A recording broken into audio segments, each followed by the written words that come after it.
ನಾಳೆಯಿಂದ ರಾಜ್ಯಾದ್ಯಂತ ಶೈಕ್ಷಣಿಕ ಮತ್ತು ಸಾಮಾಜಿಕ ಸರ್ವೆ ಕಾರ್ಯ ನಡೀತಾ ಇದೆ. ಈ ವಿಚಾರ ಕುರಿತಂತೆ ಮಾಹಿತಿಯನ್ನು ನೀಡಲಿದ್ದಾರೆ ಹಿಂದುಳಿದ ವರ್ಗಗಳ ಆಯೋಗದ ಸಹ ಕಾರ್ಯದರ್ಶಿ ಆಗಿರ್ತಕ್ಕಂಥ ದಯಾನಂದ್ ಅವರು ನಮ್ಮ ಜೊತೆ ಇದ್ದಾರೆ. ಮಾತಾಡ್ತಾ ಬನ್ನಿ ಸರ್. ಈಗ ಜನರಿಗೆ ಸಾಕಷ್ಟು ಗೊಂದಲ ಇದೆ. ನಾಳೆಯಿಂದ ಜಾತಿ ಜನಗಣತಿನ ಅಥವಾ ಶೈಕ್ಷಣಿಕ ಮತ್ತೆ ಸಾಮಾಜಿಕ ಸರ್ವೆನ?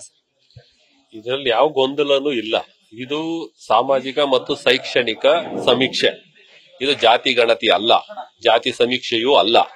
ಜಾತಿ ಅನ್ನುವಂಥದ್ದು ಹಿಂದುಳಿದಿರುವಿಕೆಯಲ್ಲಿ ಒಂದು ಕಾರಣ.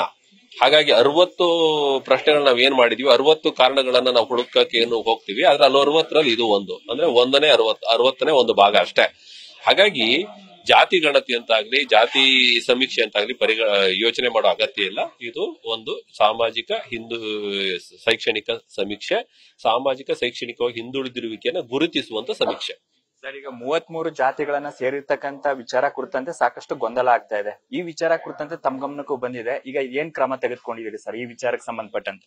ನೋಡಿ, ಯಾವ ಜಾತಿಯನ್ನ ಎಕ್ಸೆಪ್ಟ್ SC ST ನಲ್ಲಿ ಬರುವ, SC ನಲ್ಲಿ ಬರುವ 101, ST ನಲ್ಲಿ ಬರುವ 50, ದೆನ್ OBC ನಲ್ಲಿ ಬರುವ 887 ಹೊರತುಪಡಿಸಿ ಉಳಿದರಲ್ಲಿ ನಮಗೆ ಯಾವುದನ್ನು ನೋಟಿಫೈಡ್ ಜಾತಿಗಳು ಇರೋಲ್ಲ. ಅವ್ರು ಯಾವ್ದನ್ನ ಈಗ ಜನರಲ್ ಅಲ್ಲಿ ಎಲ್ಲಿರುತ್ತೆ, ಅವ್ರು ಯಾವ್ದನ್ನ ಹೇಳ್ತಾರೆ ಅದನ್ನ ಬರ್ಕೊಳ್ತೇವೆ. ಅದೇ ರೀತಿಯಲ್ಲಿ ಕೆಲವು ಹಿಂದಿನ ಸಮೀಕ್ಷೆಗಳಲ್ಲಿ ನಂತರದಲ್ಲಿ ಜನರು ರಿಕ್ವೆಸ್ಟ್ ಕೊಟ್ಟದ್ದು ಅಥವಾ ಹೇಳಿದ್ದನ್ನ ನಾವು ಪಟ್ಟಿಯನ್ನ ಮಾಡ್ಕೊಂಡಿದ್ವಿ. ಅದು ಯಾಕೆ? ಸಮೀಕ್ಷೆದಾರರ ಅನುಕೂಲಕ್ಕಷ್ಟೇ. ಕೈಯಿಂದ ಟೋಟಲ್ ಅವ್ರು ಅಷ್ಟನ್ನು ಬರ್ಕೊಳ್ಳಬಹುದು, ಅದನ್ನ ಸೆಲೆಕ್ಟ್ ಮಾಡಿ ನಂಬರ್ ಹಾಕೊಳ್ಳಿಕ್ಕೆ ನಮ್ಗೆ ಅನುಕೂಲ ಆಗುತ್ತೆ ಅಂತ ಮಾಡ್ಕೊಂಡಿದ್ದು. ಅದ್ರಲ್ಲಿ ಅದು ಇನ್ನೂ ಜಾಸ್ತಿ ಆಗ್ಬೋದು. ಸರ್ವೆಗೆ ಹೋದಾಗ ಇನ್ನೂ ಒಂದಷ್ಟು ಹೊಸ ಜಾತಿಗಳವರು ಹೇಳ್ಬೋದು ಹೆಸರನ್ನ. ಹಾಗಾಗಿ ಅದು ಕೈ ಬಿಡೋದು ಸೇರ್ಸೋದು ಪ್ರಶ್ನೆ ಅಲ್ಲ. ಆದಾಗ್ಯೂ ಕೂಡ ಇತ್ತೀಚೆಗೆ ಏನು Christian Brahmana, Christian Lingayat, Christian Vokkaliga, Christian Banajiga ಅಂತ ಬಂತು. ಅದನ್ನ ಯಾಕೆ ಕ್ರಿಶ್ಚಿಯನ್ ಜೊತೆ ಟ್ಯಾಗ್ ಮಾಡಿದಿರಿ ಅಂತ ಚರ್ಚೆಗಳು ಶುರುವಾಯಿತು. ಸರ್ಕಾರದಲ್ಲೂ ಕೂಡ ಅದನ್ನ ಗೊಂದಲ ಯಾಕೆ ಮಾಡ್ತಾ ಇದ್ದೀರಿ ಅಂತ ಹೇಳಿದ್ರು. ಹಾಗಾಗಿ ಅದನ್ನ ಆಯ್ತು, ನಿಮ್ಗೆ ಅದರಲ್ಲಿ ಗೊಂದಲ ಆಗುತ್ತೆ ಅನ್ನೋದಿದ್ರೆ ಅದನ್ನ ನಾವು ಡ್ರಾಪ್ ಡೌನ್ ಅಲ್ಲಿ ಕೈ ಬಿಡ್ತೇವೆ. ಅದನ್ನ ಬರ್ಸ್ಕೊಳ್ಳೋರಿದ್ರೆ ಬರ್ಸ್ಕೋಬಹುದು. ಅದನ್ನ ಹಂಗಂತ ಹೇಳಿ ಆ ಜಾತಿಗಳನ್ನ ಬರ್ಕೋಬಾರ್ದು ಅಂತಿಲ್ಲ. ಬರ್ಸ್ಕೊಳ್ಳೋದಿದ್ರೆ ಇತರೆ ಕಾಲಂನಲ್ಲಿ ಅವ್ರು ಹಾಕ್ಬಿಟ್ಟು ಸ್ಪೆಸಿಫೈ ಅಂದಾಗ ಬರ್ಕೋಬಹುದು. ಆದ್ರೆ ನಮ್ ಡ್ರಾಪ್ ಡೌನ್ ಅಲ್ಲಿ ನಾವು ಅದನ್ನ ಕೈ ಬಿಟ್ಟಿದ್ದೇವೆ. ಸರ್, ಇನ್ನು ಬೆಂಗಳೂರಿನಿಂದ ಯಾವಾಗ ಶುರುವಾಗುತ್ತೆ ಸರ್ ಸರ್ವೆ ಕಾರ್ಯ ಮಹಾನಗರಕ್ಕೆ ಸಂಬಂಧಪಟ್ಟಂತೆ? ನಮ್ದು 22ಕ್ಕೆ ಎಲ್ಲರೂ ಶುರು ಮಾಡಬೇಕು ಅಂತ ರಿಕ್ವೆಸ್ಟ್ ಮಾಡಿದೀವಿ. ಎಲ್ಲಾ ಜಿಲ್ಲಾಧಿಕಾರಿಗಳು ಪ್ರಾರಂಭ ಮಾಡ್ತಾ ಇದ್ದಾರೆ. ಬೆಂಗಳೂರಿನಲ್ಲಿ GBA ಅಥಾರಿಟಿ ರಚನೆ ಆದ್ದರಿಂದ ತರಬೇತಿ ಅದಕ್ಕೆಲ್ಲ ಸ್ವಲ್ಪ ಸಮಯಾವಕಾಶ ಬೇಕು ಅಂತ ಹೇಳಿದ್ರು. ಹಾಗಾಗಿ ಅವರು ಒಂದೆರಡು ದಿವಸ ನಿಧಾನವಾಗಿ ಪ್ರಾರಂಭ ಮಾಡಬಹುದು.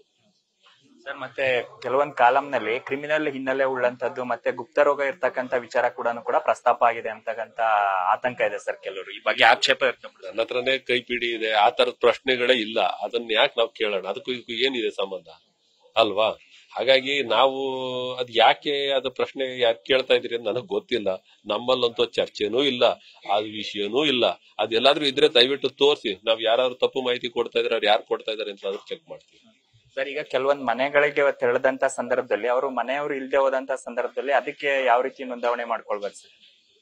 2-3 ಕ್ರಮಗಳನ್ನ ಕೈಗೊಂಡಿದ್ದೇವೆ. ಒಂದು, ಅವ್ರ ಮನೆಯಲ್ಲಿ ಇಲ್ಲ ಅಂದಾಗ ನಾವೊಂದು ನೋಟಿಸ್ ಅನ್ನ ಅಂಟಿಸ್ಬರ್ತೀವಿ. ಇಂತ ಬಂದಿದ್ವಿ, ಇಂತ ನನ್ನ ಫೋನ್ ನಂಬರ್, ನೀವ್ ಇರ್ಲಿಲ್ಲ, ಮನೆ ಲಾಕ್ ಆಗಿತ್ತು, ದಯವಿಟ್ಟು ನೀವು ಫೋನ್ ಮಾಡಿ ನನಗೆ ಇಂತ ಇನ್ಫಾರ್ಮ್ ಮಾಡಿದ್ರೆ ಯಾವಾಗ ಇರ್ತೀರಿ ಅಂತ ಹೇಳಿದ್ರೆ ನಾನು ಬಂದು ಸಮೀಕ್ಷೆ ಮಾಡ್ತೇನೆ ಅಂತ ಹೇಳಿ ಒಂದು ನೋಟಿಸ್ ಕೊಟ್ಟು ಬರ್ತೀವಿ. ಎರಡನೇದು, ಅವ್ರಿಗೆ ಆಗಲ್ಲ, ಎಲ್ಲೋ ಹೊರಗಡೆ ಹೋಗಿರ್ತಾರೆ, ಆನ್ಲೈನ್ ನಲ್ಲಿ ಅವ್ರ ಆಧಾರ್ ಕಾರ್ಡ್ ಅನ್ನ ಬಳಸಿ KYC ಮಾಡ್ಕೊಂಡು ಅವ್ರ ಮಾಹಿತಿಯನ್ನು ಅವರೇ ತುಂಬ್ಕೋಬಹುದು. ಮನೆಗೆ ಬಂದು ನಮ್ಮ ಹತ್ರ ಮನೆಗೆ ಬಂದವ್ರ ಹತ್ರ ಕೊಡಬೇಕು ಅಂತಿಲ್ಲ. ಪ್ಯಾರಲಲ್ ಆಗಿ ಅವಕಾಶ ಇದೆ. ಅವ್ರು ಆನ್ಲೈನ್ ಅಲ್ಲೂ ಫಿಲ್ಅಪ್ ಮಾಡಬಹುದು.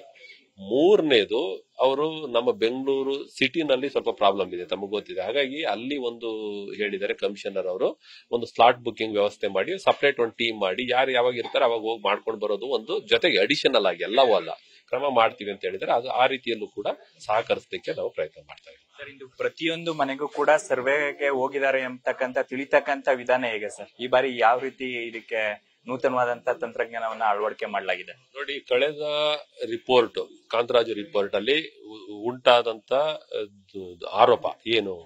ಆರೋಪ ಒಂದು, ಯಾರು ಮನೆಗೆ ಬಂದಿಲ್ಲ, ಎಲ್ಲಾನು ಎಲ್ಲೋ ಕೂತ್ಕೊಂಡು ಬರ್ಕೊಂಡಿದ್ದಾರೆ. ಇವೆರಡೇ ಆರೋಪ ಮುಖ್ಯವಾಗಿ ನಾವು ಕೇಳಿದ್ದು. ಅವೆರಡಕ್ಕೂ ನಾವು ಈಗ ಕ್ರಮ ಕೈಗೊಂಡಿದ್ದೇವೆ. ಒಂದು, ನಮ್ಮಲ್ಲಿ ಈ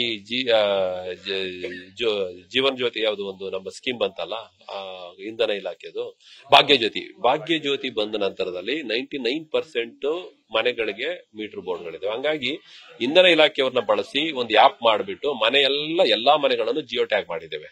ಒಂದು. ಎರಡನೇದು ಅದಾದ್ಮೇಲೆ ಸರ್ವೆನ ನಾವು ಆಪ್ ಮೂಲಕ ಮಾಡ್ತೇವೆ. ನಾನು ಹೋಗಿ ಸರ್ವೆ ಮಾಡ್ಬೇಕಾದ್ರೆ ಅವ್ರ ಮನೆಗೆ ಹೋಗಿ ಫೋಟೋ ಕ್ಲಿಕ್ ಮಾಡಿದ್ರೆ ಅದು ಮುಂದೆ ಹೋಗೋದು. ಅದು ಅಲ್ಲಿ ಹೋಗಿ ಅಲ್ಲೇ ಮಾಡಿದ್ದು ನಮ್ಗೆ ಲೊಕೇಶನ್ ಗೊತ್ತಾಗುತ್ತೆ. ಎಲ್ಲೋ ಮನೇಲಿ ಕೂತ್ಕೊಂಡು ಮಾಡ್ಲಿಕ್ಕೆ ಬರೋದಿಲ್ಲ ಅದನ್ನ. ಹಾಗಾಗಿ ಈ ಸಲ ಮನೆಗ್ ಬಂದಿಲ್ಲ, ಎಲ್ಲೋ ಕೂತ್ಕೊಂಡು ಬರ್ದಿದ್ದಾರೆ, ಯಾರೋ ಹೇಳಿದ್ ಬರ್ದಿದ್ದಾರೆ ಅನ್ನೋದಕ್ಕೆ ಇದೇ ಉತ್ತರ. ಈ ಟೆಕ್ನಾಲಜಿಯನ್ನ ಬಳಸಿ ನಾವು ಮಾಡ್ತಾ ಇರೋದೇ ಅದಕ್ಕೆ ಉತ್ತರ. ಹಂಗಾಗಿ ಮತ್ತೆ ಅದೇ ಆರೋಪ, ಅದೇ ದೂರುಗಳು ಸುಮ್ನೆ ಬರಬಾರದು ಅನ್ನೋ ಕಾರಣಕ್ಕೆ ನಾವು ಕ್ರಮ ಕೈಗೊಂಡಿದ್ದೇವೆ. ಈ ಸತಿ ಪಾರದರ್ಶಕವಾಗಿ ಎಲ್ಲರ ಮನೆಗೂ ಕೂಡ ತಲುಪ್ತಕ್ಕಂತ ಕೆಲಸ ಆಗ್ತಾ ಇದೆ ಸರ್ ಈಗ ಆಯೋಗದಿಂದ. 100% ನಾವು ಮಾಡ್ತೇವೆ, ಇಲ್ಲ ಅಂತ ನಾನು ಹೇಳಲ್ಲ.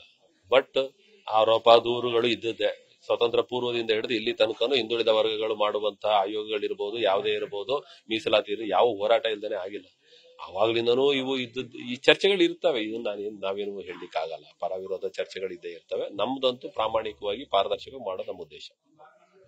ಇದಿಷ್ಟು ಆಯೋಗದ ಸಹ ಕಾರ್ಯದರ್ಶಿ ಆಗಿರ್ತಕ್ಕಂಥ ದಯಾನಂದ್ ಅವರ ಮಾತು. ನಾವು ಪಾರದರ್ಶಕವಾಗಿ ಈ ಬಾರಿ ಸಮೀಕ್ಷೆಯನ್ನ ಮಾಡ್ತೀವಿ ಅಂತಕ್ಕಂಥ ಮಾತನಾಡ್ತಾ ಇದ್ದಾರೆ. ಕ್ಯಾಮರಾ ಪರ್ಸನ್ ಶಿವಾನಂದ್ ಜೊತೆ Shivaprasad, news first Bengaluru. News first ನಿರ್ಭೀತಿಯಿಂದ ನಿಮ್ಮ ಪರವಾಗಿ.